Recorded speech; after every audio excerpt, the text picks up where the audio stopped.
I get a lot of questions on how I get this much milk at night and first thing in the morning. So I'm going to tell you some of the things that I have learned over a 8-year period on how to increase your supply. I will say this is what works for me. It may not work for everybody, but these are the tips and tricks that I follow to help build this up.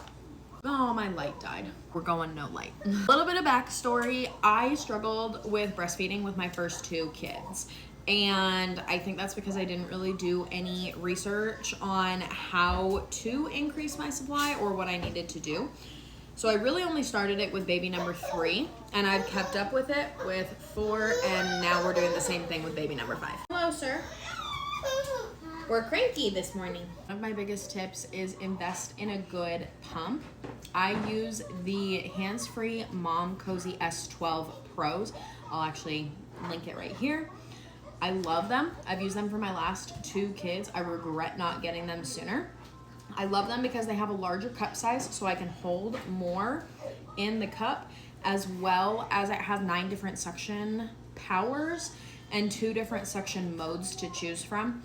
So it's very customizable for you and for your pumping. My next tip is stay hydrated. You need to be drinking so much water. I drink between 4 to 5 of these a day. Add electrolytes to one of your drinks for the day. It really helps. You can also drink those Body Armor drinks. They have a good amount of electrolytes, a lot of vitamins and minerals in them, and it's good to just switch it up from plain water.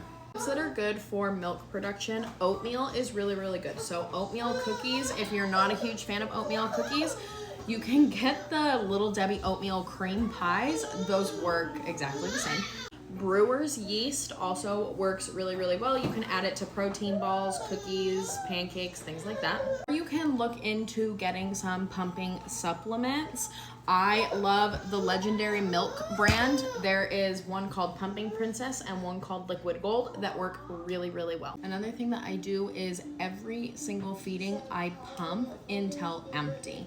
So say I feed her for 15 minutes on one side, she stops eating, I'm gonna go and I'm gonna pump for another 15 minutes on both sides and make sure that I am completely empty. Essentially what you're doing is you are creating that supply and demand. So if your supply goes away because you're pumping until empty, then your body is going to start creating more because it is recognizing that, oh, I have no more milk to feed the baby, so we need to produce more to compensate. So pump until empty every single feeding.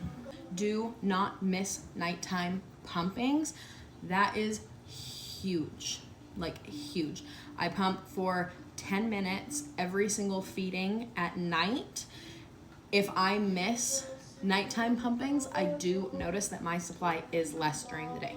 My husband always likes to remind me one of the most important things is making sure that you are eating throughout the day. Make sure that you have a really good breakfast because that is going to set you off for the rest of the day.